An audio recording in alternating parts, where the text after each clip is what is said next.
Well, good evening, folks. Here we are, 9 o'clock Central Standard Time, which is 10 o'clock Eastern Time, which is 7 p.m. West Coast Time, and when would that be? 8 o'clock Mountain Time. And if you're in England, it's the middle of the night or beginning of the morning. It is about, 3 a.m. over there. So that gives you an idea where we are. In Hawaii, I do believe it is 2 p.m. in the afternoon, or 4 p.m. in the afternoon, something like that. So now we have the time zones covered. Welcome. Good to have you here. Glad to see some of you stacking up in here. And I'm just trying to line up as I have to do every night, because every time I come on here, the screen is a little different. So it's like Rocky when he's doing his show. And he's every time we come in, the microphones are all different. The settings are all different. And no matter how hard you try, you can't seem to get the things to work the same every time. And so it's always trial and error.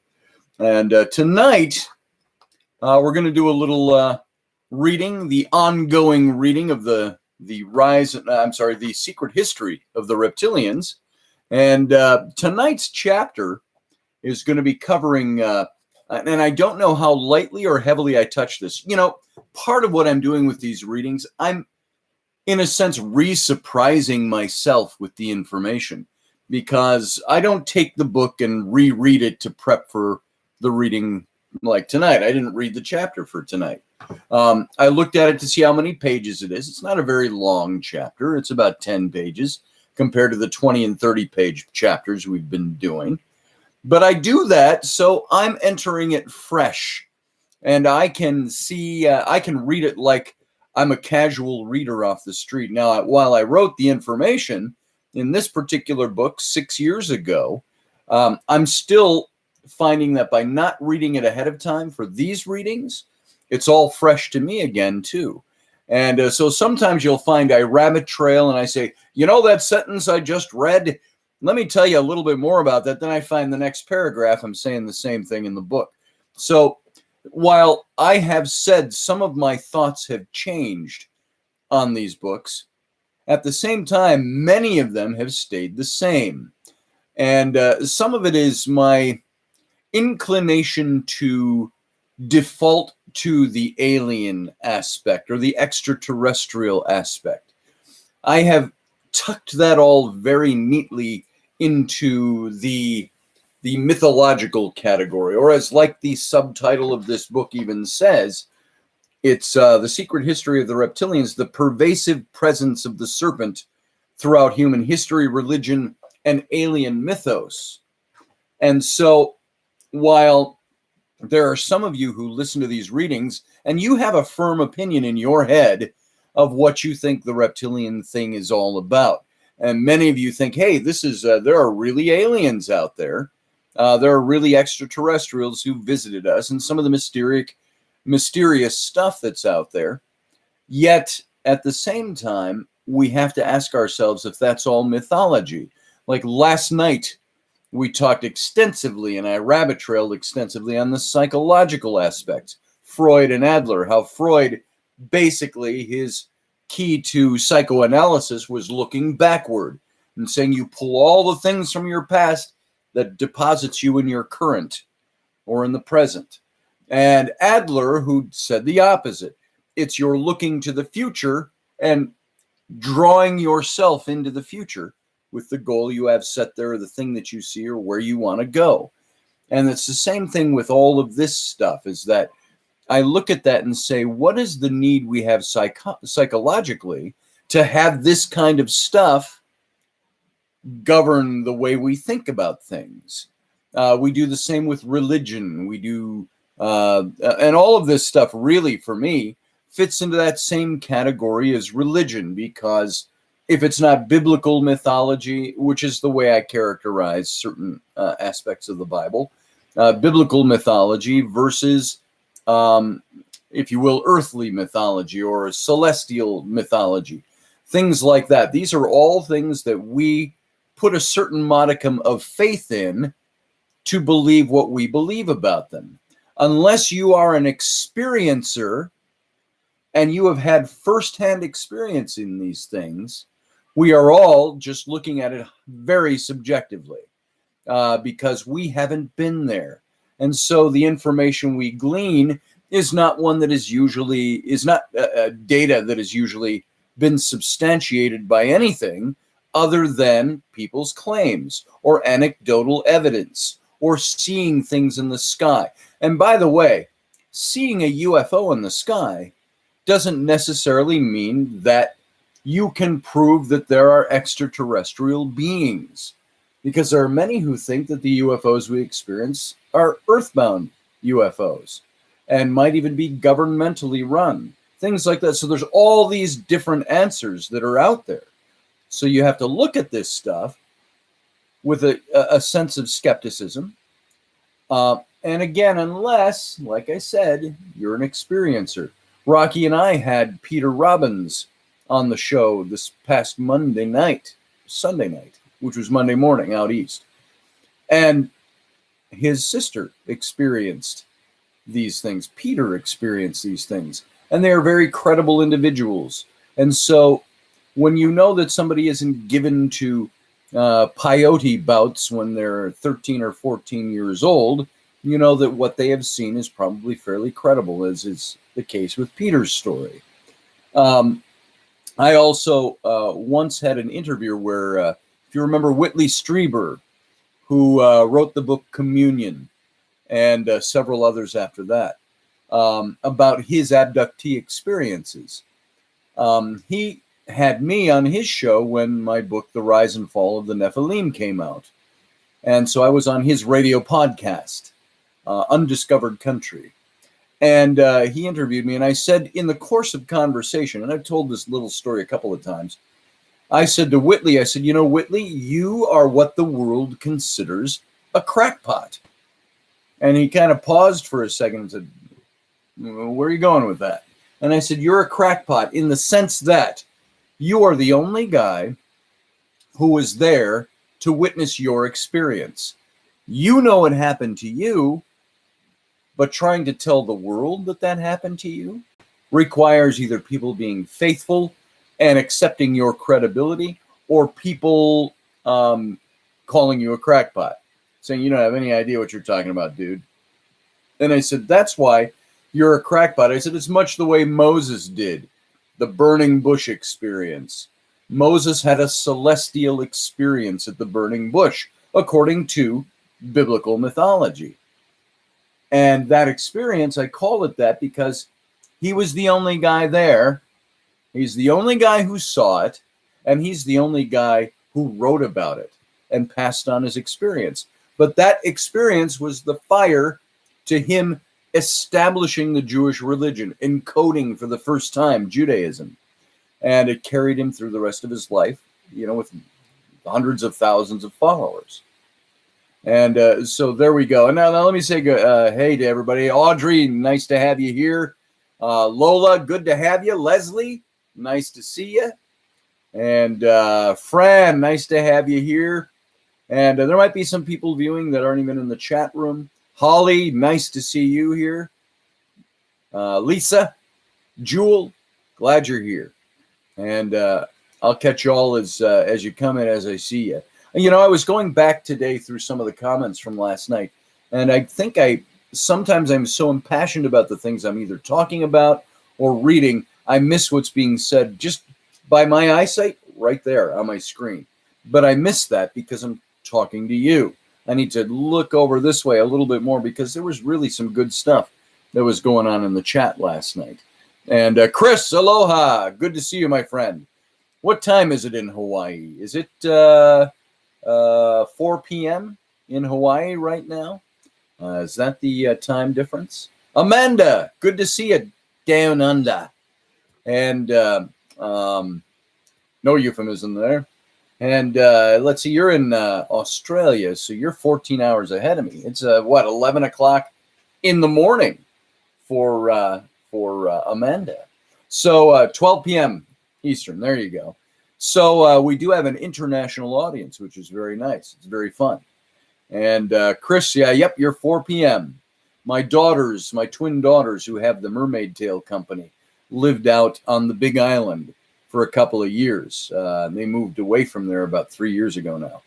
And so they were out there. So I was keen to the time zone. And so welcome, everybody. Thanks for being here again.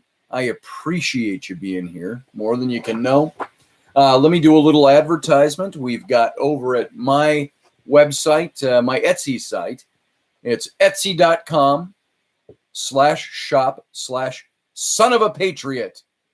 That's my t-shirt design company.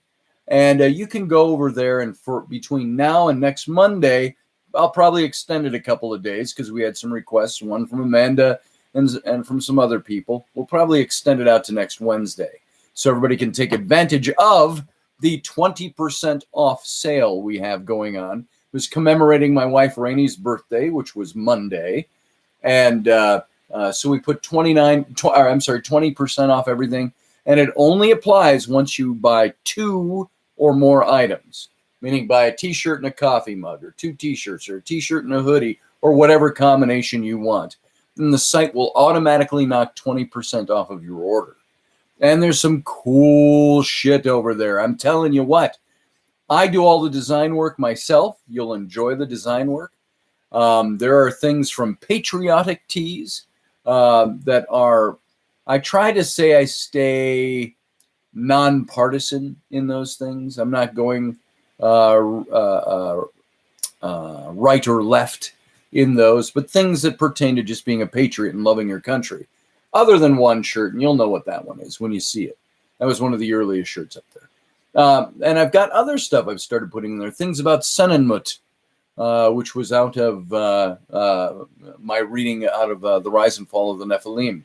We've got the shirt and the mug and the hoodie for The Rise and Fall of the Nephilim. Go over there and take a look. And again, there, Audrey put it up in the shop. Thank you, Audrey. You are indispensable, darling. And it's etsy.com/shop/son-of-a-patriot.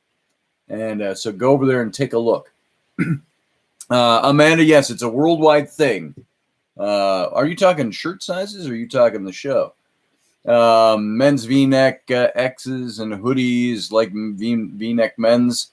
I don't have as many V-necks up there as I should have. I've only got it on one of the women's shirts, and I've got to go in and individually set each one of those items up, which I haven't done yet. So I'll try to get some more V-necks in this week as well. So, and yes, frankly, I'm a guy. I like a woman in a V-neck t-shirt. It's my thing, you know, a little of this, a little of that. So, but you can also get the crew necks, and you can get the hoodies. They're all pullover hoodies. I've got no zipper hoodies, and t-shirts. And we're going to do some other things too. We're going to do some big throws, you know, quilted throws or stitched throws. That'll be nice. We'll do a big one of Rocky and the Meatball Army, so you can wrap up in Rocky. Stuff like that. He'll like that. So, Jeannie, nice to see you. And everyone, Scotty, V-necks are cool. Yes, they are. Hat, hoodie, and shirt. I don't have any caps in there yet because our manufacturers weren't doing it. I've got a different manufacturer I can use for that. So, car stickers. I should do those too. Yeah, that'd be fun. So, there you go. There's my advertisement for tonight. You can go there. You can go to my website, which is scottallenroberts.com. Allen, I always spell it out A-L-A-N because people spell it a million different ways. So scottallenroberts.com, and there's a link up in the top left where you can click on my Etsy page for Son of a Patriot as well. And while you're there, you can see all my other cool junk. The stuff I do, videos, links to my articles and junk like that. So avail yourself of that. There's my advertising 5 minutes for the night. Now, this is a shorter chapter tonight, as I mentioned. It's about 10 pages, so we can take our time tonight and have some fun with this. And this starts section 3 of the book, or part 3, as it says on the page, and it's the Serpent's Bloodline. And if you saw the graphic promoting tonight's show, and the graphic actually for this reading in YouTube here as well, I've got the burning book, and I said, heresy! It's because we're going to talk a little bit about the Serpent Seed doctrine, which by the church is considered heresy, and by other people is considered racist or white supremacist, because there were some white supremacists that supported the notion of a Serpent Seed doctrine for one reason or another. That's not the reason the doctrine exists, and you'll see why, and I'll address some of that in the book. So let's just start with the reading now that we're about 15 minutes in, and we've got some people lined up. I think it's time to go. So here we are. Chapter 5, The Remnant of the Nephilim. And of course, I'm repeating at the beginning of the chapter, I always put a quote or a Bible verse or something that goes along with this in the Bible, because that's my background, and that's where I was drawing a lot of the mythology from to start this out. When mankind began to multiply on the earth and daughters were born to them, the sons of God saw that the daughters of mankind were beautiful, and they took any they chose as wives for themselves. And the Lord said, My spirit will not be with mankind forever, because they are corrupt. Their days will be 120 years. I don't know why those two phrases. I've got to look into that, because I never broke that down or parsed that down.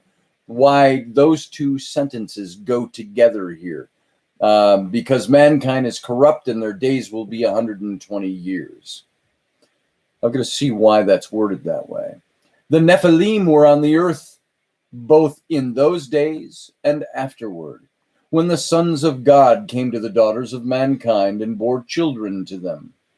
They were the powerful men of old, the famous men. Or in the Hebrew, they were the Gibborim. Now, it's interesting, too, when you hear this read this way, how the Nephilim, I had always believed, were the descendants of the intermingling between the Watchers, who were the sons of God, that came down and intermingled with human women, that their offspring was the Nephilim. And we are told in some places that the women bore children and they were giants, which was a mistranslation in some respects. They were just big guys. And that this was the offspring, this hybrid offspring. But here in this verse, it says, the Nephilim were on the earth in those days, and also afterwards, when the sons of God came to the daughters of mankind. That doesn't sound like it says, and the Nephilim were on the earth in those days because they were born to the women who were impregnated by the sons of God. It says they were on the earth already. So there's something about that. We'll see if we can dig into that more. But that's one of those things I need to look into more and write more about. Rocky Stucci's in the room, so shut up. Shane, good to see you. Michelle, good to see you. Suze, glad you're here. If I missed anybody else along the way, hey. All right, now let's get into it here. It's a very familiar story to you by now. The Elohim came to the earth according to the Old Testament's book of Genesis and the apocryphal book of Enoch, and they intermingled with humans. They chose women, cohabited with them, married them, impregnated them, and produced offspring, the hybrid race of the Nephilim, the children of those Elohim who had left their place and come down. Now, by the way, that's who I think the Watchers were. They weren't fallen angels. They were those who left their first estate and came down willingly. They were not fallen angels. They were part of the Elohim, the Caste of Gods. If you remember the reading from the Rise and Fall of the Nephilim, we dug into that very deeply.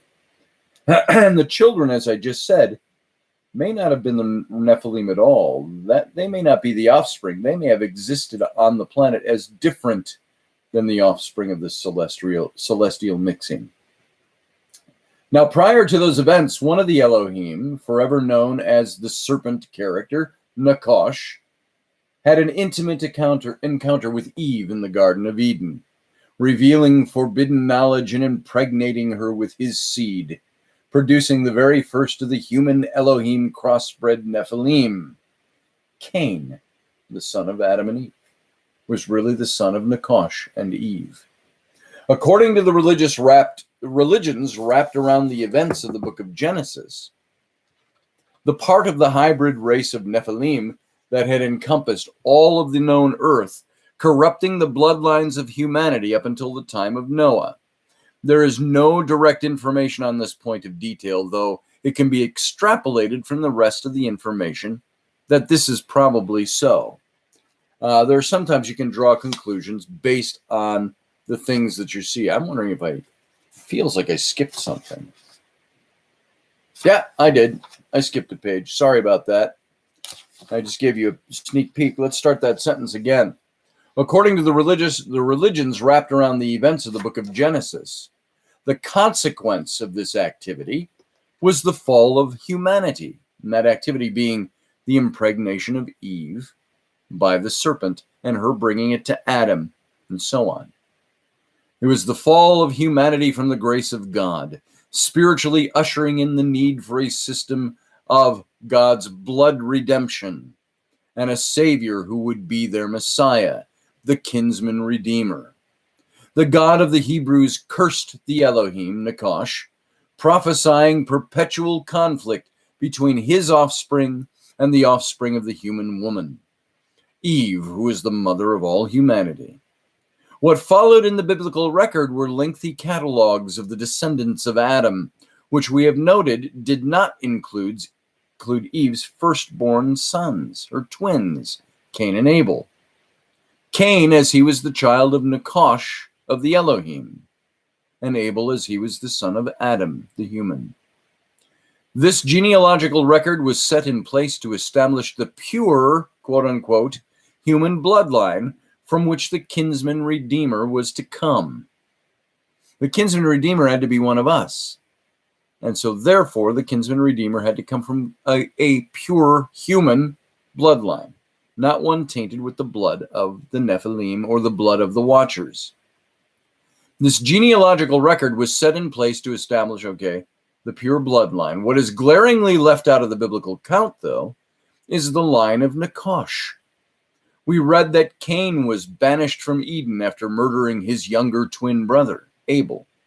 Exiled from Eden, Cain left behind the only two other people mentioned in the Bible as being on the earth at that time, his mom and dad, Adam and Eve. He went out into the world void of inhabitants and civilization, east to the land of Nod. Now, by the way, I have heard biblical scholars who do not want to entertain that anything different took place here, that obviously Adam and Eve were older and they had many other children who had grown up and people lived longer then, and Cain and Abel were just the firstborn, and who knows how much time had passed, and we don't know how old they were. We know they were old enough to be sacrificing to God, and Cain old enough to murder his brother and have those kinds of inclinations. But they say that there maybe Adam and Eve had all kinds of other children, and those children and cousins and uncles and aunts and everything, and that when Cain left Eden, there were other people out there. Well, the Bible doesn't say that. The story does not give us that information. It says that Cain and Abel were the firstborn. Cain murdered Abel, obviously some years after their birth, and that Cain took off and went east to the land of Nod. And what does it say happened to him there? He went out into the world void of inhabitants and civilization east to the land of Nod. Once there, the passage tells us that he made love to his wife. Of course, what else would you do after being banished from the only place on earth? You shag. Whom he either brought with him from Eden, meaning she was one of his many sisters not named in the account of the first family, or a woman he met in his wanderings. She in turn bore him a son whom Cain named Enoch. So there you go. And there, in the land of Nod, the wonderful Wizard of Eggnog, there you go. Thanks, Shane. You said it. Yeah, they're off to see the wizard. Click your ruby slippers and we're off to the land of Nod. And there in the land of Nod, Cain built a city, most likely a wooden enclosure around a few huts, in honor of his new son, and he named the city after him, Enoch. Of the subsequent history of this little city, we know very little. But of the name of the city, we know a very great deal. Now, he named this city after his son, Enoch. Not the same Enoch we see 8 generations later. And Enoch walked with God and was not, for God took him. Different Enoch. Without, and sorry, I broke my fast today. I've been fasting for several days. And you know what I broke it with? M&Ms, peanut M&Ms. Now I'm burping peanut M&Ms while I'm reading. How about that? Bet you wish you were here. Of the subsequent history of this little Z, okay, we know very little. Without entering into too much detail regarding changes in pronunciation that occur. Now listen to this, folks. This is pretty cool. This is where linguistics come into anthropological and archaeological and historical study. Listen to this. Without entering into too much detail regarding changes in pronunciation that occur in the course of the development of a language, it seems necessary to point out here that the sound represented by the letter N in Enoch, E-N-O-C-H, N is often reproduced as an R. The CH sound at the end, the K sound, terminates the name Enoch, may be replaced by a K or a G or a GH sound. These so on. These sorts of linguistic changes are very common in ancient tongues. And in relation to biblical city mounds or tells, a tell, you know what a tell is? T-E-L-L, that's a mound. It's an archaeological mound or an ancient mound that you'll find. It's like Tel El Amarna, the Tell of Amarna in Egypt. Tel Sultan, the mound of the ancient city ruins that are found at Jericho. So, from ancient biblical city mounds or tells, the people living around these cities kept the name places fairly intact throughout the passage of millennia.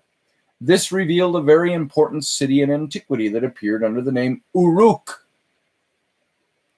And a study of cuneiform soon revealed that this could equally well be pronounced Unuk, which was recognized as the identical with the biblical word Enoch. So when Cain names his city, he builds a city. By the way, he's left Eden, nobody there, goes east to the land of the Nod, marries a woman we don't know where she's from, marries a woman, and he builds a city. He builds a city for who? Now, city can mean an enclosed structure of buildings in the ancient language.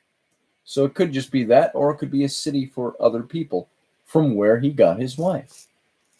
I wrote an article a long time. If you go to my website, scottallenroberts.com, click on the link at the top that says articles, and you scroll down and you'll see Cain and the other people. And you can read that article. I believe it's up in there. You can check it and find out, where I write extensively about this stuff. So Unuk or Enoch becomes Unuk or Uruk, which is the base word for Iraq.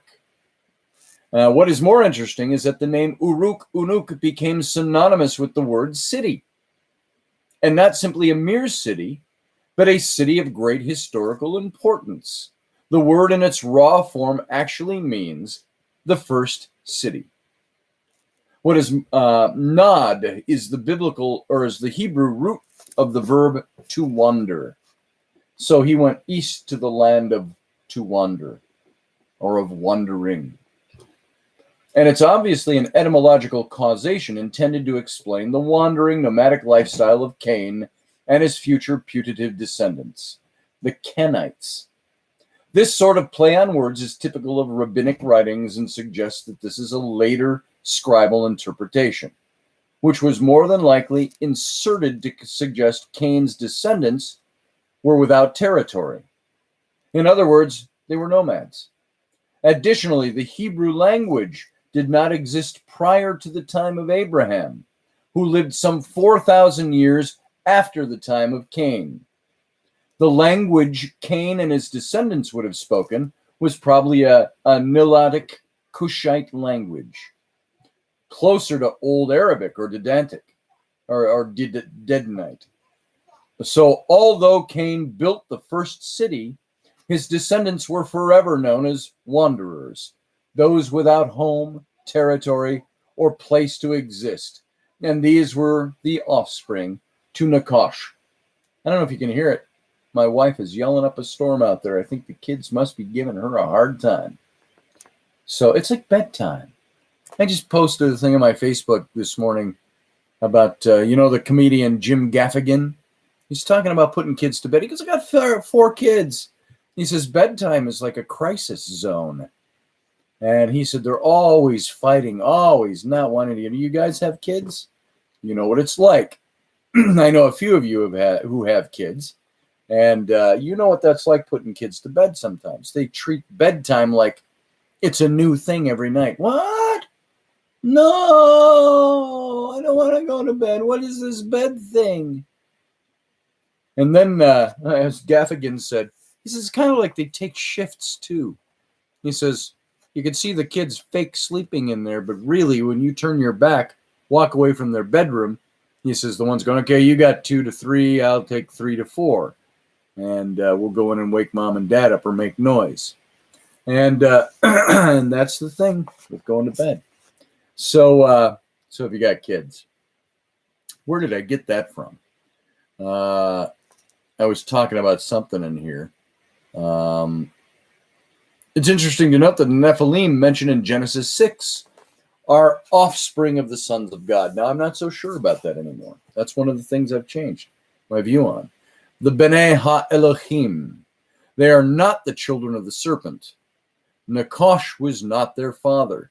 So the Nephilim of Genesis 6 are not the serpent seed, though it's quite possible that the descendants of Cain had grown large enough to be part of the hybrid race of Nephilim that had encompassed all of the known earth, corrupting the bloodlines of humanity up until the time of Noah.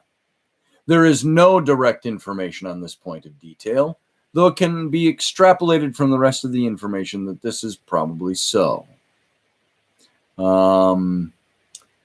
Michelle says, my nonverbal just turned 4 years old son sometimes stays awake until after 3. So does my son. My son's 9, and he refuses to go to sleep. I'll sometimes find him up at 2 and 2:30 in the morning, still looking at a book, or if he can get away with it, watching a movie in his room. So anyway, let's go on. The next section now, we're hitting the Serpent Seed Doctrine.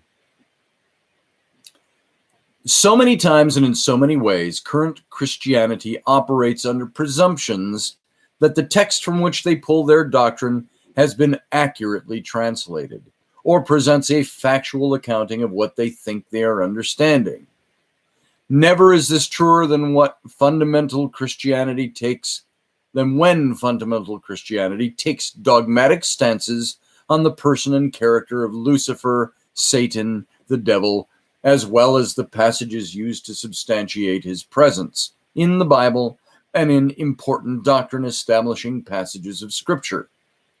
The lack of careful examination of the biblical text about the serpent seed doctrine reveals a complete misunderstanding of the figure of Satan. The biblical passages that are forced to support the theory that Satan is a fallen angel is a tragic theological conundrum in the churches of modern Christianity, because the result is a complete misunderstanding of several applied biblical passages, the result of which has created a corrupt doctrine that perpetuates a complete error about the creature known as Satan. When Yahweh, Jehovah, the Mighty One, revealed himself to Moses and had Moses write the Hebrew Torah, also known as the Pentateuch, the first 5 books of the Bible, there was not one single mention of an evil angel named Satan, or a plurality of evil angels, or for that matter, any being that could tempt you in your mind to transgress the law of God. In fact, the main point of the Torah is to proclaim that there is only one mighty God, or that there is only one mighty one, and that mighty one is Yahweh, or Jehovah. In Exodus 20:2-3, we find these words. I am Yahweh, your mighty one, which has brought you out of the land of Egypt. Out of the house of bondage, you shall have no other mighty one before me. And Deuteronomy 4:35-36 says, unto you it is shown that you might know that Yahweh, he is the Almighty. There is none else beside him. Know therefore this day and consider it in your mind that Yahweh, Jehovah, he is the Almighty in heaven above and upon earth beneath. There is none else. The first point to understanding this serpent seed doctrine is to understand that it is generally looked down upon as an heretical doctrine by those who claim to have the truth of God's word on their side. You ever run into those types? We have the truth of God's word on our side. And wasn't that the same conflicts throughout history? Everybody believed God was on their side. God is on our side. He will give us victory. So, before we say a single word about the doctrine itself, it's important to note that we're looking at it from a religious spin-free zone. From a point of view that sees such statements as, let's look at this from the perspective of one and only true word of God, as being thickly entrenched in religion making and religion keeping, as opposed to fact finding. If you wonder what the serpent seed doctrine is, well, you actually already know. If you've read this book up to this point, the serpent seed or dual seed or two seed line is a controversial doctrine, according to which the serpent in the Garden of Eden mated with Eve, and the offspring of their sexual union was Cain, thereby bequeathing a bloodline that threads throughout humanity. Bingo! There it is. The reaction in fundamental Christian circles is, what? Eve mated with Satan and bore the devil's child? And there's a line of descendancy? Impossible. Not in my Bible. But you have to disavow yourself of contemporary notions and fictions, such as the idea behind, like, the movie Rosemary's Baby, or such other works when attempting to understand these concepts. Nakash was not a Satan. He was not the devil. He may not have ever even been Lucifer, despite the later works in the Bible attributing Lucifer to the Garden of Eden, to the satanic devil and the serpent in the Garden of Eden. And keep in the forefront of your mind the only biblical passages making this claim do not spell it out in precise detail, nor can they generally withstand the scrutiny of criticism on a linguistic level. Never is Nakash, the serpent in Genesis in the Garden of Eden, directly said to be Lucifer, Satan, or the devil. Here are the few references in the Bible that some theologians use to establish that the serpent in the garden has anything to do with Lucifer, Satan, or the devil. See what you think of these. Ezekiel 28, 11-19 is considered to be the first extrapolated reference to Lucifer, Satan, the devil, as being present in the Garden of Eden. It was written approximately 1,000 years after the writing of the book of Genesis. It's a lament written for the fallen king of Tyre, and the Christian church has rendered its meaning to stand as a metaphor for Lucifer, Satan, the devil. In actuality, it's not about Lucifer, Satan, the devil at all. Here's how the authorized version of the Bible passage reads. And this is from, I believe, the King James Version. Lamentation for the king of Tyre. Moreover, the word of the Lord came to me, saying, Son of man, take up a lamentation for the king of Tyre, and say to him, Thus says the Lord God, you were the seal of perfection, full of wisdom and perfect in beauty. You were in Eden, the garden of God. Every precious stone was your covering, the sardius, topaz, and diamond, beryl, onyx, and jasper, sapphire, turquoise, and emerald with gold. The workmanship of your timbrels and pipes was prepared for you on the day you were created. You were the anointed cherub who covers. I established you. You were on the holy mountain of God. You walked back and forth in the midst of the fiery stones. You were perfect in your ways from the day you were created, till iniquity was found in you. By the abundance of your trading, you became filled with violence within, and you sinned.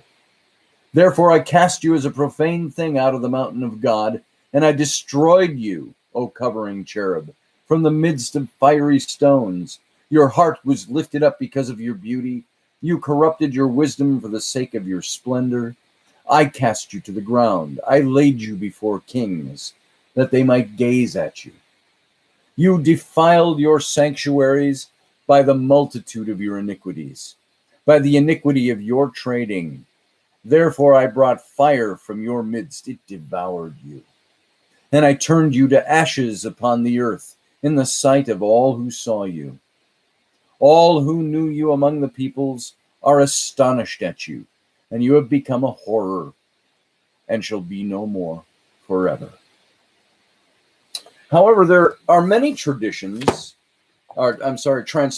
issues with the preceding verses, which render it to read as a figurative description, metaphor for Lucifer, Satan, the devil.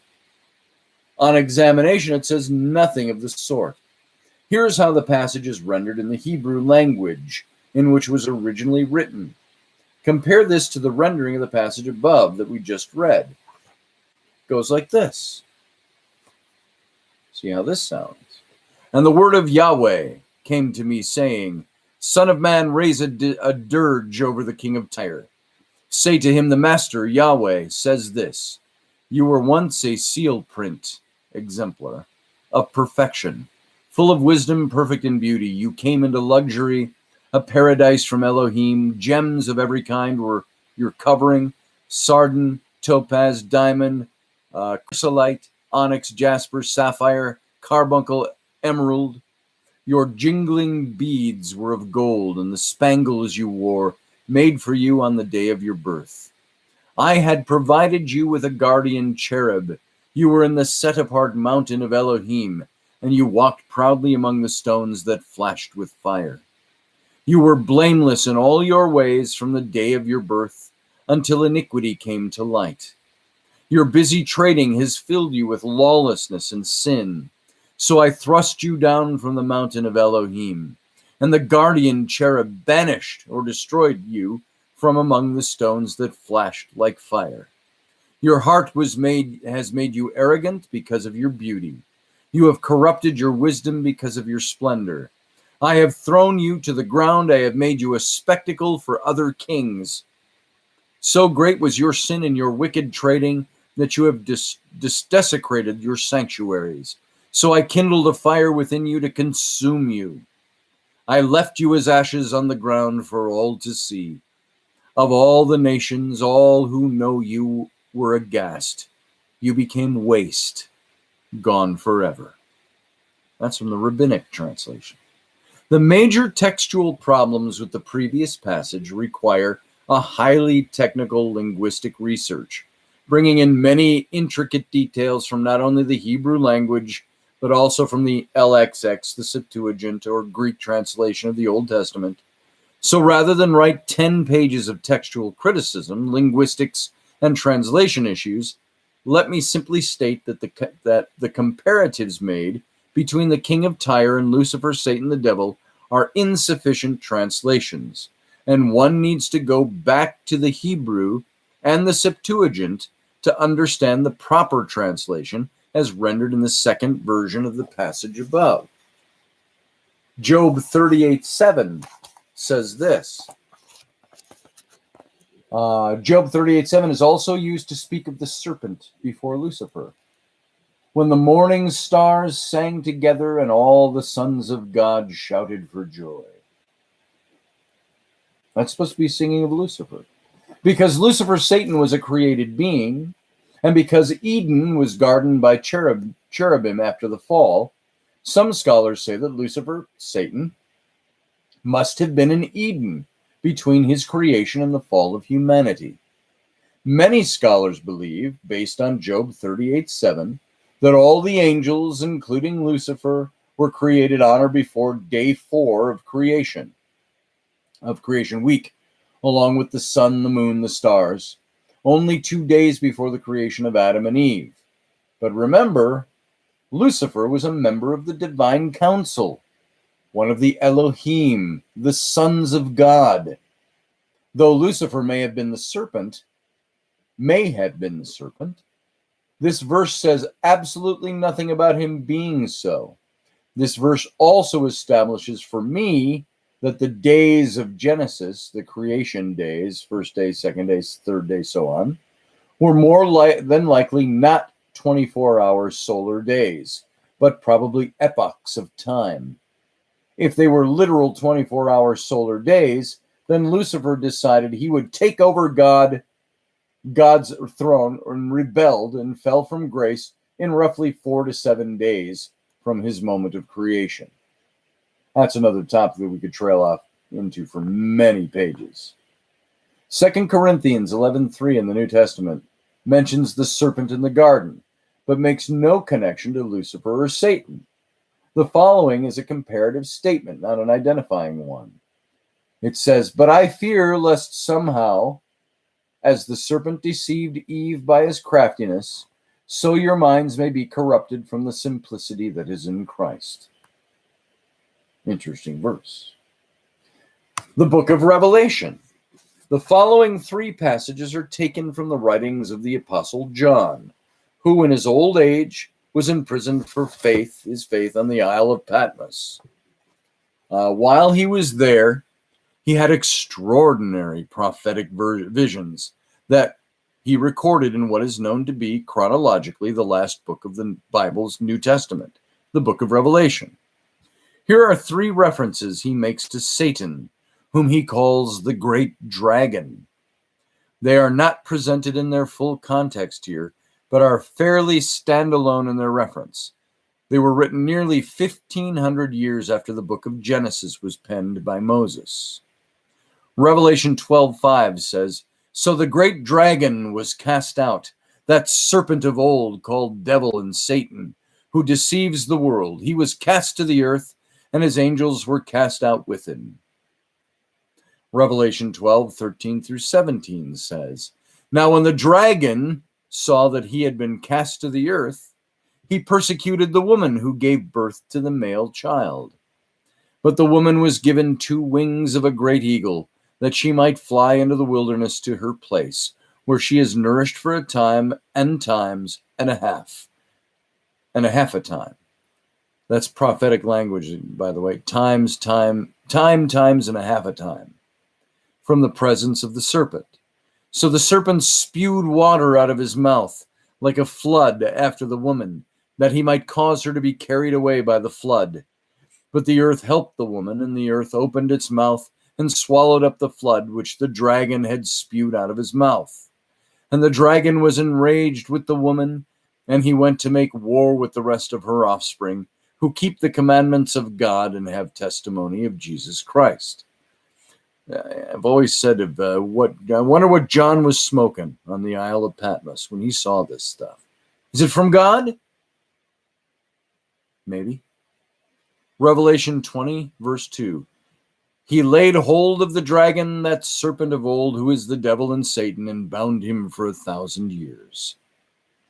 Now, in 1 Peter 5:8, in one final biblical passage, renders the metaphoric Satan into a completely different form than the serpent is found in Eden. "Be alert and of sober mind. Your enemy, the devil, prowls around like a roaring lion, looking for someone to devour." So what was the purpose of this little foray into the Serpent Seed doctrine? It was to establish that the doctrine is not heretical to the church and its teachings, for it simply does not refer to Satan as the entity of the Genesis passages. More than anything, It establishes that the serpent in the Garden of Eden was completely unique from the biblical references to Lucifer, Satan, or the devil. And even those references are obscure in Hebrew, extrapolated and forced into the meaning by the teachings of the Christian church. The Serpent Seed doctrine should rightfully have the word doctrine removed from the title, for it's nothing more than a statement of fact as substantiated within the textual passage where we find the interaction between the serpent, Nakash, and Eve, the wife of Adam. Moreover, the reptilian race that interacts with humanity is beginning to look more and more as if it is less a host of alien invaders, but rather a linkage, both physically and metaphorically, to the bloodline of the serpent. The doctrinal belief of the serpent seed is still held by some adherents of Christian identity movement, a label applied to a wide variety of loosely affiliated believers and churches with a white supremacist theology, most prominent a racial interpretation of Christianity, claiming that the Jews, as descendants of Cain, are also descendant from the serpent. This is a belief that has surfaced through the history and was adhered to by none other than one Adolf Hitler. And that's the end of the chapter, but I'm going to talk a little bit more about this. We're going to hit this in the next chapter, the Merovingian Connection. And I would start reading that now, except that's a very lengthy chapter. And that runs from page 157 all the way up to, I think it was page 187. Yep, to 188. So that's a 30-page chapter on top of the 10 we just read. So I'm not going to dig into that tonight. But I want to talk about this Serpent Seed doctrine for just a minute to expand on this. That Serpent Seed doctrine is something... Spirit, nice to see you, by the way. Thank you. Hi, all in chat. Going to listen again, was trying fresh sponge mushrooms, Southern style. Right on. Kat, good to see you as well. So the Serpent Seed doctrine, if you didn't pick that up, I think you picked it up clearly in there, but let me restate it and what it is. It's that idea that what took place in the Garden of Eden was the creation of two separate bloodlines. All right? We had always been taught that Eve bore Cain and Abel, and that Adam was the father of both. And that when Cain grew jealous of his brother, he murdered him. And that is why the genealogies don't trace the Kinsman Redeemer back to Cain, the firstborn of the twins, and to Adam. They say, well, that's because he was a murderer and God X'd him out of the book of life or whatever. And so Cain didn't get that privilege of being added in the genealogies, and especially in the lineage of the Kinsman Redeemer. But that happened when Eve and Adam had their third child, Seth, who the genealogical record in the Bible traces all the line of humanity back to Seth and to Adam and Eve. Because they said they X'd Cain out because God kicked him out of the garden and all that stuff, and he committed sin and blah, blah, blah, blah, blah. You're right, Suze. The return of the king is right. And so the reason I believe that Seth becomes known as the headwaters of the lineage sprouting from Adam and Eve and the rest of humanity, and the line of the Messiah, the Kinsman Redeemer, is traced through David, through Abraham, all the way back to Seth, the third born, which was breaking in the tradition of the way they enlisted the genealogies, by the way. Remember in an earlier chapter, I said you can go on for 11 chapters on this, or 13 chapters in the book of Numbers, of so-and-so begat so-and-so begat so-and-so begat so-and-so, and tracing it all the way back to Seth. But everybody is traced through the firstborn son of the family, all through those genealogies, except when they get to Seth, the thirdborn. Why did they do that? Was it because neither Cain nor Abel had children? Well, we know Cain had a child with his wife. His name was Enoch, and he built a city and named the city after his son.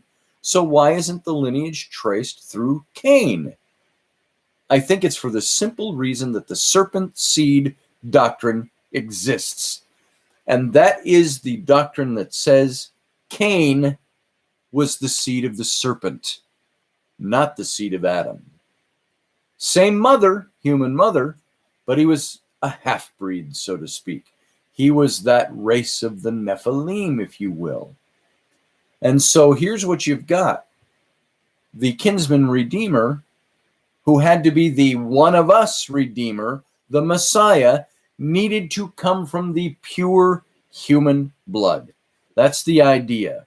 When you get into New Testament theology, there's a thing called the kenosis, which meant the emptying of his, where God emptied himself of his godhood and came down in the form of a man, being the child Jesus, according to New Testament theology.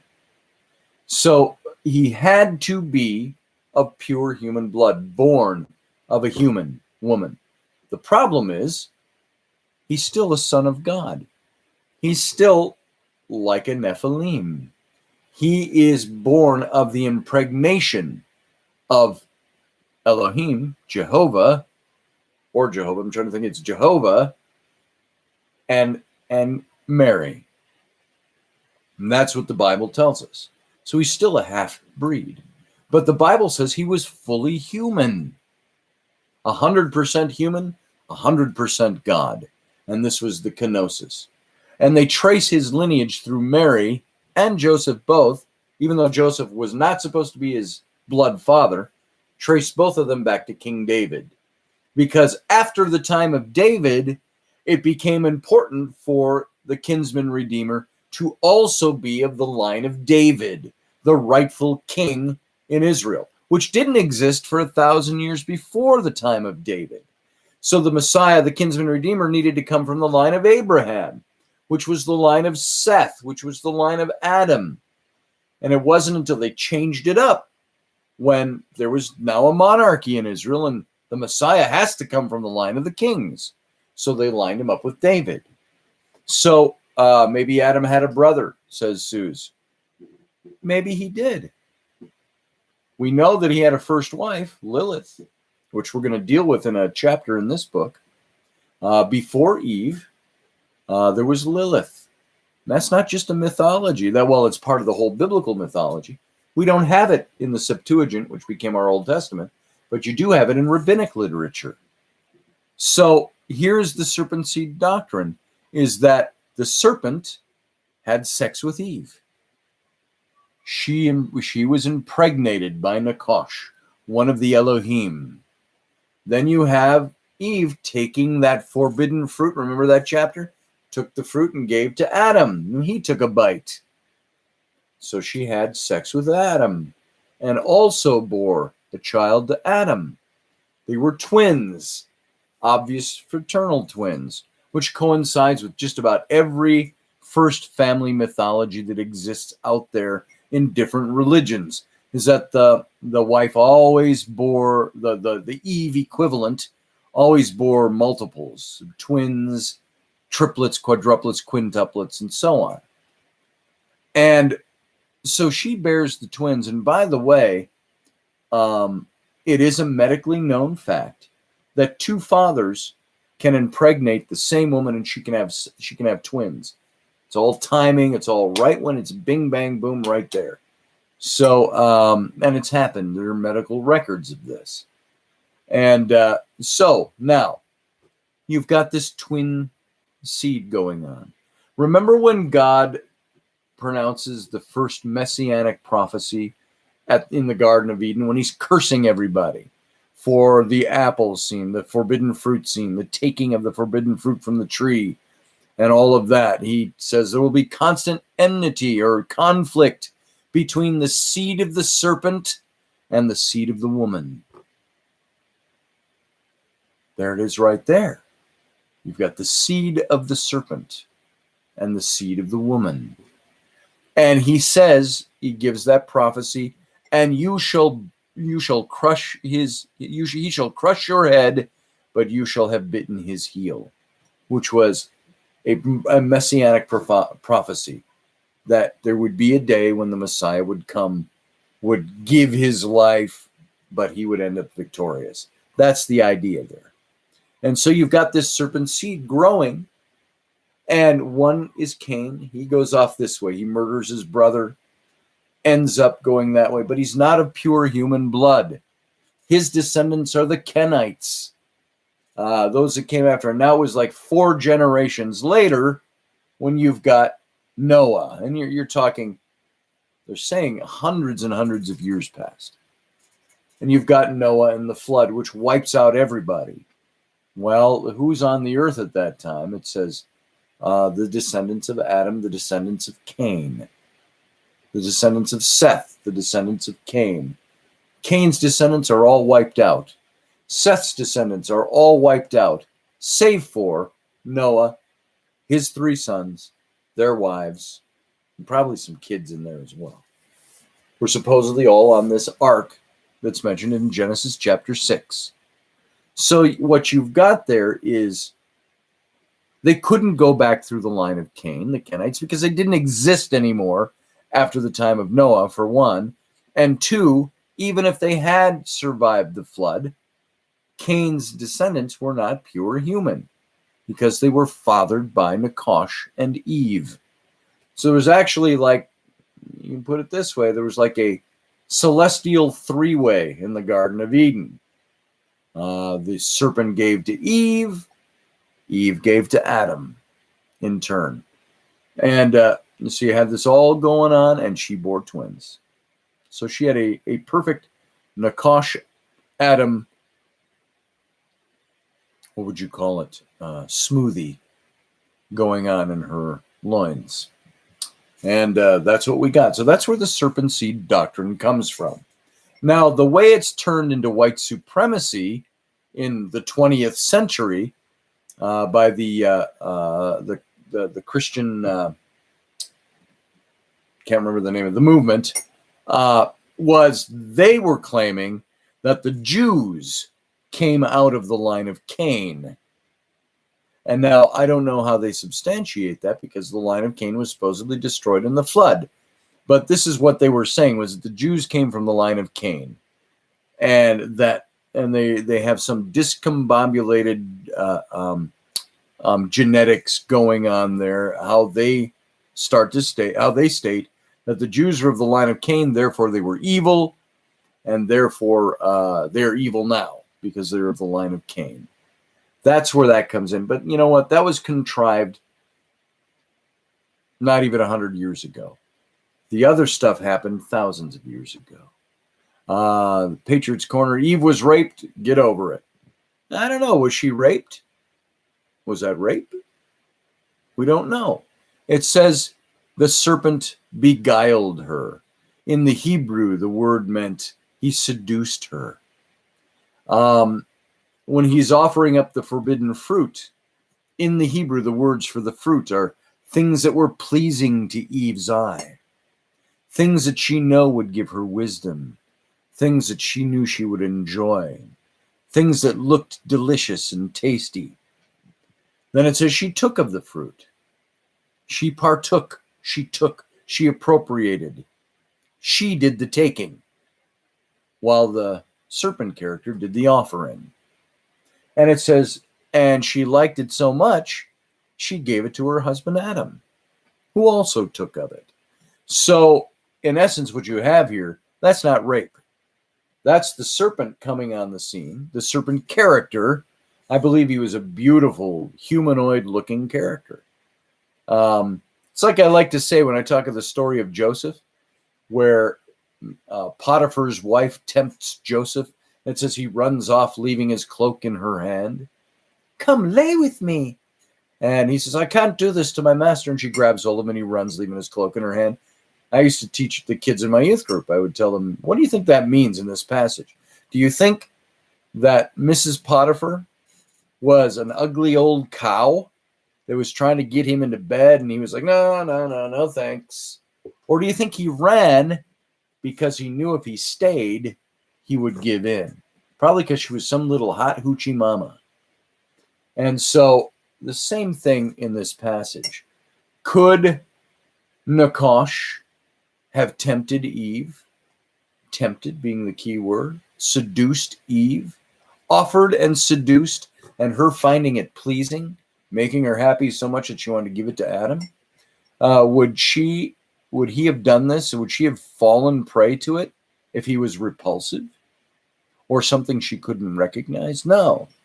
I believe he was beautiful, came in the form of a man. He was an Elohim. And he beguiled her, seduced her.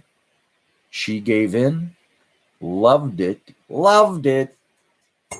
and that's where Cain came from. And it does sound like a threesome. That's what I just said a few minutes ago. It looks like what really happened in the Garden of Eden was not the eating of forbidden fruit. It was the being taught the forbidden knowledge of God, or of the gods, plural, in that Nakash offered her sex, which was something apparently Adam and Eve hadn't had to this point. So it may have been very early on in the equation in the story. But he offers it to her, beguiles her with it, and she gives it. And it's also, just making a correlation here that slipped out of my mind. It'll come back to me. So he was her first Adam, and her second introduction to intercourse. It's exactly true, Suze. He taught her how to create, how to procreate. That's right. He brought the forbidden knowledge of the gods. The tree at the center of the Garden of Eden was the wood of Nakash, so to speak. Take a sip of coffee on that one. Rocky asks me in the chat room, do I believe in multiple gods? Wow. That's a tough one. You're making me go out on a limb to try to say yes or no. I was once asked on Mysterious Universe a long time ago, do you believe the reptilians are still among us? And I said, or are they not? And I said, yes and no. I mean, yes, no. Do I believe there are multiple gods? Yes. I believe the Old Testament does not necessarily teach monotheism, which is singular God, especially because of Psalm 82, that passage where God is speaking to the divine council, and he equates them to himself. Remember I told you about this? And I don't have a Bible here. I just read it for you. We could look it up online. It says basically, and God stood in the midst of the divine council. And he said to them, you are all gods, the bright shining princes of heaven. In the Hebrew, it says, and Elohim, now keep in mind, definition for Elohim. El, being the shortened version of Elil, the chief god of the Anunnaki, transferred through religion over 1,500 years into the Canaanite region. Hebrews picked it up. Israelite picked it up. El became Elohim, El Shaddai, El Elyon, these different names for God. Elohim is the name used the most for God in the Old Testament, almost 3,000 times. And Elohim means El-Ohim.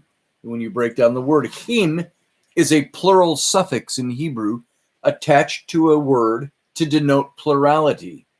Just like in the word Nephilim. It's Nephal, him, the plural suffix. Those who, the plurality of Nephal. Just like Elohim is the plurality of El. So the name used 3,000 times in the Old Testament for the name of God, literally translated means God among many gods, or God of many gods. A plurality. And we talked about this in this book, and I think also in Nephilim, that this same thing meant, the rabbinic scholars translated that to mean it's God in his plurality or multiplicity of majesty and power. But then you have passages like this one in Psalm 82 that says God's Elohim is speaking to the divine council, the Elohim. And Elohim says to them, you are all Elohim, the bright shining princes of heaven. So it's a duality, that word. It can be used singularly. It can be used as a plurality. It all depends on the context or the breakdown of the syntax of a sentence. So in essence, it's like, and I've used this example, I think we even talked about it here, that it's like me using the word deer. I see a deer, singular, in my front yard. I see a herd of deer, plural, in my backyard. Same word, different connotations, singular or plural, depending on the words structured around it in context in the sentence. So when you have God, singular God, Elohim, it is God in the multiplicity of his majesty and power. When you have gods, Elohim, same word, it's the plurality of gods, those who are of the Elohim. The B'nai Ha-Elohim were the sons of God, those who are of the Elohim. So Elohim can mean singular God of majesty, multiple majesty and power. Elohim can mean the multiple Godhead. And it's not the Trinity, by the way, folks. Get that notion out of your mind. You know how I know that? Ancient Judaism had no Trinity. There was no God the Father, God the Son, God the Holy Spirit. To them, Son didn't exist. That's what we called the Messiah. There was no Trinity. There was just the multiple Godhead, which was the Elohim. That's when Elohim says in Genesis 3, verse 23, where after the fall of man, the eating of the forbidden fruit, and that whole scene, Elohim says, the humans have eaten of the tree of the knowledge of good and evil and have become just like us, plural. Let us, therefore, go down and prevent them from also eating of the tree of life, lest they live forever. So in answer to Rocky's question, do I believe there is more than one God? Do I believe there are many gods? I do. I believe the Bible even teaches that there are many gods. I believe you can see many gods when you go into other religions and other notions or practices of faith and spirituality. Now, Christianity will tell you all those other gods are demonics. Oh, it's all demons. It's all Satan. And that all those gods are that, and they're there to distract humanity from trusting or having faith in the one true God. His job is to distract, create distraction. I don't know if that's so. And the reason I draw that conclusion is I see in Judeo-Christianity so many things that look just like many other faiths. You take the Abrahamic faiths, Judaism, Christianity, Islam. For as much conflict politically that we have with Islam in current day, we're all of the same faith root. All children of Abraham. And if you remember, Abraham's other son was Ishmael. And that's why Ishmael is the father of the Muslim peoples, the Arabic peoples. And Jacob, his other son, Jacob and Esau, and then let me get that right. It was Abraham, Isaac, and Jacob and Esau, are the sons of Isaac. So it's Isaac and Ishmael are the sons of Abraham. And Isaac bequeaths Jacob, who is known as Israel, the line of Israel. And Ishmael bequeaths his children, which are the Arabic races, the Arabic line, so to speak. So we all have this, the Abrahamic religions, the three coming out of the one root. And then you have all the other things going on in the world too. You've got the Hinduism, Shintoism, Eastern religions, Native American. And American sounds so strange to put in that context, but there you go. So all of this stuff, this is considered heresy too, by the way. I've got a t-shirt that I have designed and I haven't put up on Son of a Patriot yet. It says heretic, and then the definition beneath. I do believe that there are multiple gods. I think In a Christian Judeo context, God himself says there are multiple gods.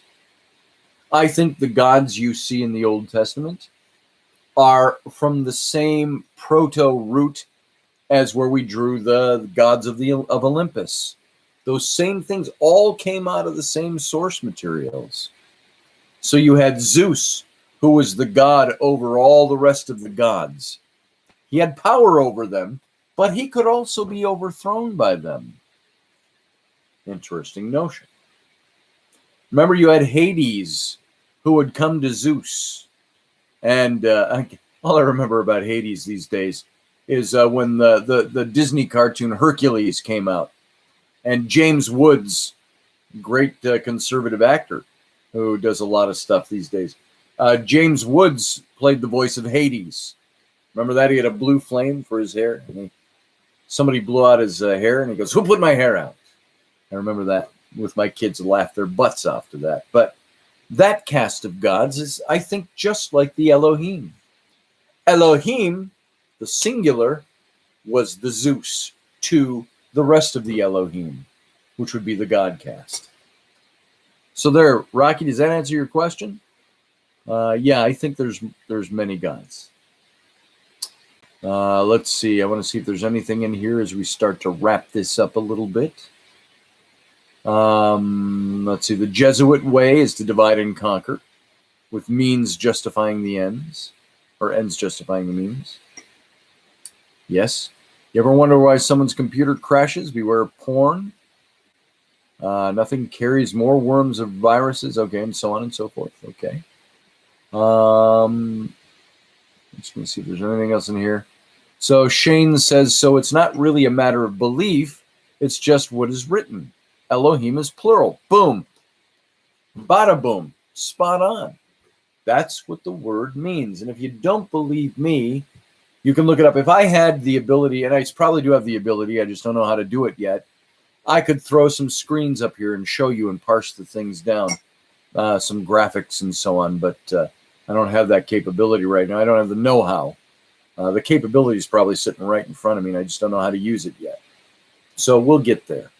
So, yes, you can look this stuff up and you can find out for yourself. Just look up the word Elohim, definitions, rabbinic Christian definitions, so on and so forth. And you're going to find it all out. The problem is you have different groups trying to interpret that for you. You look up some of this information, they're going to tell you what to believe about it. They don't want you to make up your own mind. This is why, and I bring this up almost every show. That's why Jeff tells you, unindoctrinate yourself. Because we are indoctrinated into a way of thinking about this stuff. Now, I'm going to throw this caveat in there. I might be wrong. and I might be. But it's like Richard Feynman said, I'd rather come to the end not knowing certain things for certain than come to the end believing in things that I found to be not so. So I think where there is no way to answer the question concisely other than by faith, why do I want to put my blind faith in something? Oh my God. It's like the shirt we just put up. We were doing Spock quotes on Rocky's show last night. And Spock from Star Trek, he said this: I see no logic in wanting to worship a deity that demands you live in a perpetual state of fear. But isn't that what we have in Judeo-Christianity? Especially Christianity. A God that has us living in a perpetual state of fear. And the idea of faith is that you have free will to choose whatever you want. But the fear that is the foundation to the faith is that if you don't choose wisely, you will scream into a godless lake of fire for all eternity, separate from God, for all time, infinity. That's the fear that is put behind the free will. I give you free will to do whatever you want, but if you make the wrong choice, I'm going to destroy your butt forever. It's the way it is. Now, That's the way, that's my inclination. Until I know different, or if I'm wrong and God wants to show me I'm wrong, I'll look for it. And maybe God would say, if I'm wrong and God is right, the Bible is right the way it's been taught in Christianity, God's not going to tell me. Just say, the information's there, dude. I don't interfere. Make your choice. Or is it that the God that we're talking about exists just as much as any other God out there, or doesn't exist in the same volume? There it is. So, Rocky, I think I took a roundabout way to getting the path around my elbow to get to my pinky, but hopefully that answered your question. Let's see. What do we got? We got here, Scotty, you ought to see the new Star Trek-esque show, Orville. Shane, I've watched that. My kids love it. I like it a lot. I like Shane MacFarlane, but I like what he did with the Orville, because it's like the early days of Star Trek The Next Generation. It's got that whole feel about it. It's very clean and so on. But I like the comic effect he puts into it. It can be a very serious show that has also got comic effect. I loved the last few episodes they did. Just talking about it for a second, where I don't remember all the names in that show, but the first officer, the one who used to be married to the captain, Seth MacFarlane, that time changed or something. That was a really good couple of episodes. I will conversely ask if you have seen Star Trek Discovery. I really enjoy that one. And hopefully a Captain Pike series with Anson Mount breeds out of the second season of Discovery. It was phenomenal. And you're talking to an old Star Trek aficionado who grew up on the old. All right. So, folks, see, Kat says she saw the Orville. They did do good with Orville. You saw one episode. We've seen them all. My kids die for watching that show. Star Trek had more influence on me than church. You know, when it really comes down to it, that's a dual influence for me. I was into Star Trek long before I was into church. I became a born-again Christian in the Baptist church when I was 11. I'd been watching Star Trek since I was 7 or 8, back in the late 60s and early 70s. And they concurrently were part of who I was. Do you know there are times I will talk and I will say things where I catch and I hear, I've done it during these readings. Maybe you don't notice it, but I do. I have my Kirkisms, I call them, because I spent so much of my life as a kid, first of all, idolizing the character, that I wanted to be him when I grew up. So I idolized him, and I tried to act like he didn't, talk like he didn't, do all the things he did, you know, the motions and so on. I catch myself doing that still. It's so ingrained in my brain from a little kid. So, yep, Suze, you grew up on it too. Rocky quotes Star Trek all the time. It gets exhausting. You're right, Audrey. Let's see. You get hooked to the original Star Trek. Just too many characters. Let's see. I'll check it out. But it was always hard for me to get hooked to the original Star Trek. The original Star Trek was pretty phenomenal.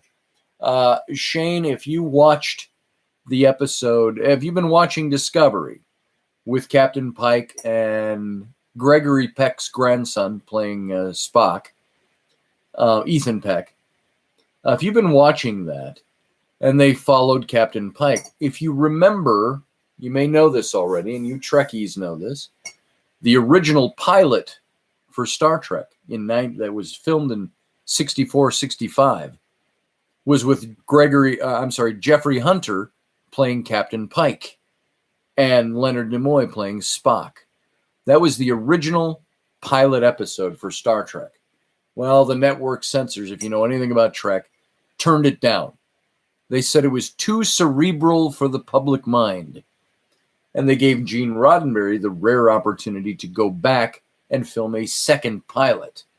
Now, in the interim, Jeffrey Hunter, whose wife worked with his agent or acted as his agent, just pushed and pushed and pushed for Jeffrey Hunter to get more money because they saw this is going to go somewhere. And they kind of turned him down on the money issue, but then he ends up dying in a plane crash. Jeffrey Hunter gone. They hire William Shatner to play Kirk, and that became the new pilot, which was the one Where No Man Has Gone Before, with the guys with the silver eyes and so on. And all that. So, and then they didn't show the cage until this, I think it was the second season, where they created that 2-part episode in the original where Spock hijacks the Enterprise and takes his old captain, Captain Pike, to the planet Talos 4. And Pike is absolutely an invalid. He's been burned and melted into a massive nothing. He's in a wheelchair and he can only make lights go that are connected to his brain to communicate. And Spock wants to take him somewhere. That's the whole plot of that episode. But they showed the whole Cage episode with Jeffrey Hunter as Pike in the background as Spock is put on a court-martial. And he's given the opportunity to tell his story, and he shows these transmissions, which is all the flashbacks, which was the original episode. So there you go. That's the story of Pike. Well, they hail to all that information in Discovery Season 2 because it's Pike's Enterprise that comes in. And if you don't know the story, if you haven't seen it, won't give any of it away, but they actually hail to the old story of Pike and the Telosians, which you found in the episode The Cage. But that's about halfway through second season. And it's a phenomenal show. And I think they're considering doing a Captain Pike series. Why else, has been asked, did they build the flashy new Enterprise sets? When you watch Discovery and you see the big reveal for many people was seeing the Enterprise, finally. Pike goes back aboard his ship, the Enterprise.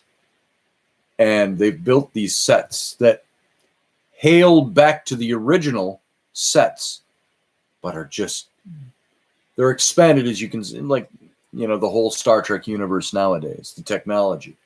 The look is incredible, but it is the old Enterprise done in the new look, and it's just absolutely outstanding. There you go.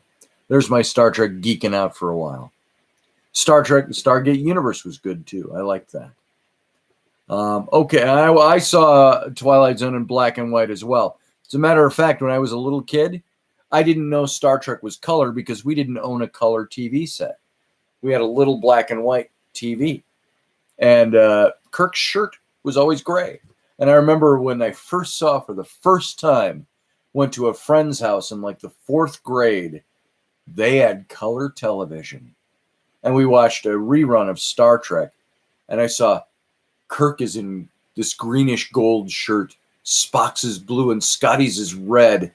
Unbelievable. The colors blew my effing mind. So there you go. The 13-inch, says Cat. Yeah, buddy.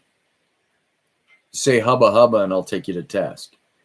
Let's see. We were the only ones in our neighborhood that had a TV. Wow, Jeannie. You must be really old. We had a black and white TV set. And we grew up with that. We didn't get color television until I was like, we got a color television for the first time when I was like 12 or 13. So it was a long time. And my mom drove around a car. It wasn't a Bel Air, but you see those old Bel Airs from the 50s?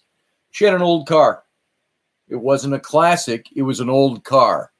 And it was like a Bel Air from the 50s. You always see the turquoise blue and the white with the big tail fins and all that. That's what my mom had when I was a little kid. So, let's see. You were already in your 20s. Yeah. I was born in 1960, so that gives you an idea. Yeah, the automated sliding doors. I still do that. Every time I walk through a sliding door that goes fast, I'm like, I'm Captain Kirk. Seriously. It's so ingrained. And they talk about things that you ingrain in your brain by the neural net. Even things like that, silly little things from your childhood, still there. All right, folks. I think I'm going to wrap this up. It is 10:30. I've got to be on in a half an hour with Rocky and Robert Bauer for more. I can never say this off the top of my informatication. There you go. And so the Rocky Stucci Show comes live in a half an hour. I'll be there. You be there, or be square. And thank you for listening tonight. We got way off and rabbit trailed on different things. So you listen back to this broadcast or anybody else coming in, they're going to find a whole hell of a lot of other stuff than the Reptilians. So Star Trek is one of my favorite topics. So because I grew up with it, and I have this, it's supposed to work, and I wish it would. We were showing this off on Rocky's show last night, and it's so old. There's a short in it somewhere. There it is, and it's supposed to do that. Oh, and then I just knocked the batteries out. It's supposed to do that when you flip it open. So I'm Captain Kirk with this, you know. My phaser's on the wall, and I got a bunch of other ones. All my toys and stuff. I didn't have these toys when I was a kid because they didn't make them. So we got this stuff when we were adults. So there you go. Star Trek happy hour is over. Go take a break. Come back for Rocky Stucci and me in a half an hour right here on YouTube. Go down below here right now and like this video for me. That helps me, I think, in my standing on YouTube. Eventually it will. And come back tomorrow where we're going to hit the next chapter, chapter 6, which is the Merovingian Connection. And I think you'll really enjoy it. That's a long chapter, that one. So be prepared for a full almost 2 hours tomorrow night at the rate we've been reading chapters that long. And thanks for being here. Thanks for giving me your time. I appreciate it. Go buy some shirts from our before the sale's over, and you'll get 20% off. Go avail yourself of that. Share this with people. Share the shirt site with people. Son of a Patriot. And come back tomorrow night, and we'll have more fun stuff to say. Thanks for joining me. I will talk to you all tomorrow night. Good night.